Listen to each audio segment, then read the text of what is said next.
Hello भक्तों, जय श्री राधे। तो आज लेकर आए हैं देवशयनी एकादशी व्रत के कुछ ऐसे सही नियम, और वो कब है एकादशी व्रत और कैसे करें।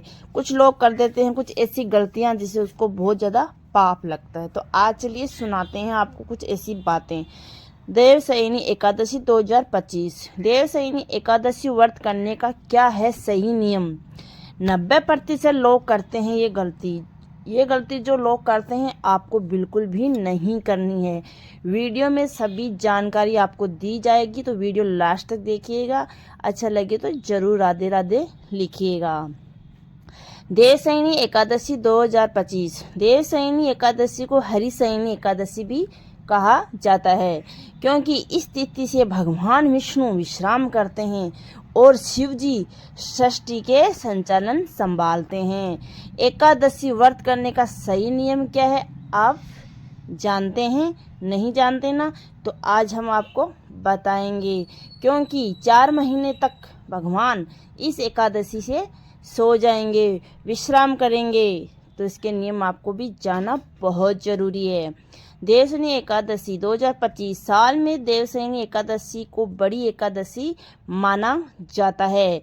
मान्यता यह है कि इस दिन व्रत करने वाले चतुर्मास में विष्णु जी की पूजा जाप ताप करने के समान फल मिलता है। यह वही वजह है एकादशी व्रत करने वाले लोग देवशयनी एकादशी और देव उठनी एकादशी का व्रत जरूर करते हैं। तो आज देव जब एकादशी को सोएंगे तो कार्तिक मास में जो देव उठनी एकादशी आएगी उसमें भगवान उठेंगे, तो उसको बोलते हैं देव उठनी और इसको बोलते हैं देवशयनी। इसे देवशयनी एकादशी व्रत करने का सही नियम क्या है।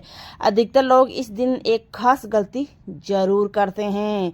आइए जानें देवशयनी एकादशी व्रत करने की सही विधि क्या है और किन बातों को हमें ध्यान रखना है। तो आप जरूर ध्यान रखिएगा एकादशी को क्या करना चाहिए और क्या नहीं करना चाहिए, इसके नियम क्या है, इसकी विधि क्या है, ये जान लेना बहुत ज़्यादा ज़रूरी है। क्योंकि जो एकादशी का व्रत करते हैं वो कई बार ऐसी गलतियां करते हैं जिससे इसका उनको पूरा फल नहीं मिलता, और फिर वो बोलते हैं कि हम तो एकादशी का व्रत करते हैं लेकिन भगवान हमारी कुछ सहायता नहीं करते हैं। तो आप गलत नियम से करोगे तो भगवान भी कैसे साथ आपका देगा। तो आप सुनिएगा आपको करना क्या है। देवशयनी एकादशी व्रत 2025 में कब है, तो कौन सी तारीख को है हम आपको बताते हैं। देवशयनी एकादशी का व्रत 6 जुलाई 2025 को किया जाएगा। इस दिन से 4 माह के चतुर्मास शुरू हो जाएंगे और सारे मांगलिक कार्य भी बंद हो जाएंगे। तो 6 जुलाई को एकादशी है और उस दिन से भगवान विष्णु अपने विश्राम में जाएंगे, तो उस दिन से कोई भी मांगलिक काम आप नहीं कर सकते। अगर कोई करता है तो उनका मांगलिक नहीं मंगल काम नहीं होता है। बस यही आप लोग गलती कर देते हैं। देवशयनी एकादशी व्रत कैसे करें। एकादशी का व्रत हमेशा सूर्य उदय शुरू होता है, अगले दिन सूर्योदय के पश्चात समाप्त होता है। एकादशी व्रत का पालन मुख्य तौर पर 24 घंटों के लिए किया जाता है। एकादशी का उपवास अगले दिन सूर्योदय के बाद उचित समय पर तोड़ा जाता है। तो ये भी आपको समझ लेना है कि कब व्रत तोड़ा जाता है और कब नहीं। तो ये लोग बहुत ज़्यादा गलती कर देते हैं।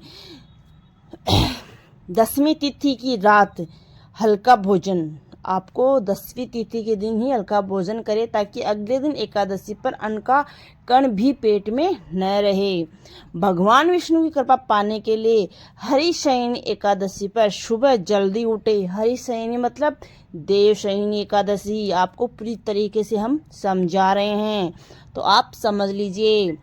सुबह जल्दी उठे और स्नान के बाद सूर्य को जल चढ़ाए। उसके बाद व्रत का संकल्प ले कि हमें कैसे ये व्रत करना है, और घर के मंदिर में भगवान नारायण और देवी लक्ष्मी का अभिषेक करें। शुरुआत में गणेश पूजा जरूर करें, क्योंकि गणेश पूजा करना बहुत ज़रूरी है। हर पूजा में पहले हम गणेश जी को ही जाते हैं, उनकी ही पूजा हम करते हैं। फिर दक्षिणावर्ती शंख में जल भरे और देवी देवताओं को स्नान कराए। जल के बाद पंचामृत और फिर जल से स्नान जरूर कराए। भगवान का वस्त्र और हार फूल से श्रृंगार करे। कुमकुम, चंदन, अबीर, गुलाल, हार, फूल और अन्य पूजन सामग्री अर्पित करे। आपको चावल बिल्कुल भी नहीं अर्पण करना है। ओम नमो भगवते वासुदेवाय, ओम श्री श्री नमः मंत्र का जाप जरूर करें। खता फटे तुलसी के साथ गाय के दूध से बनी मिठाई का भोग जरूर लगाए। धूप दीप जलाकर आरती करे। अंत में भगवान से पूजा में हुई जानी अनजानी गलतियों के लिए क्षमा याचना करे कि हे भगवान, अगर गलती से मुझसे कोई पूजा में गलती से कुछ गलत हो गया है तो मुझे आप माफ़ करें।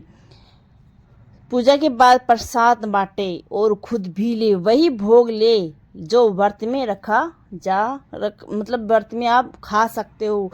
आपको अन्न का प्रसाद बिल्कुल भी नहीं बनाना है। आपको ऐसा प्रसाद बनाना है जो आप उसको मतलब भगवान के जो आप एकादशी किया उस दिन उसको आप ग्रहण कर सको, ऐसा प्रसाद आपको जरूर बनाए। एकादशी दिन ब्राह्मण को दान देना चाहिए, तो दान जरूर देना चाहिए ब्राह्मण को, जरूर। और न करें ये गलती बिल्कुल भी आप लोगों को नहीं करना है। अधिकतर लोग मतलब ज़्यादा लोग, बहुत सारे लोग ऐसे हैं जो लोग एकादशी व्रत के उपवास तो करते हैं लेकिन दोपहर के समय बिस्तर पर विश्राम करते हैं। ऐसा करना गलत माना जाता है, क्योंकि व्रत के दिन तन मन दोनों शुद्ध होना चाहिए। बस यही छोटी छोटी गलतियां हैं जो हम कर देते हैं लेकिन हमें पता नहीं रहता है, तो बस हमें उसका पूरा नहीं मिलता। साथ ही ये दिन विष्णु जी की भक्ति का दिन है। विश्राम व्यक्ति में आलस से लाता है। जब हम बेड पर सो जाते हैं, जब हम विश्राम करते हैं तो हमारे शरीर में आलस आ जाता है। आलस से हम भगवान की भक्ति नहीं कर सकते। कहते हैं कि एकादशी का व्रत संपूर्ण फल तभी मिलता है जब इस तिथि पर रात्रि जागरण करे, श्री हरि का भजन पूजन किया जाए। ज़्यादातर लोग एकादशी वाले दिन रात्रि काल में सो जाते हैं, तो जो भी लोग सोते हैं तो वो ज़रूर इस वीडियो को देखें और वीडियो से कुछ सीखे, जो कि गलत माना जाता है। बिल्कुल भी रात्रि को नहीं सोना चाहिए और पूरे दिन हरि ओम नमो भगवते वासुदेवाय का जाप करना चाहिए। तो इस वीडियो से आपको कुछ अगर जानकारी मिली है तो अच्छा लगा तो वीडियो पर राधे राधे जरूर लिखना। फिर एक नई ही एकादशी के बारे में कुछ नई बातें लेकर आते हैं, तब तक के लिए बोलिए जय श्री राधे राधे।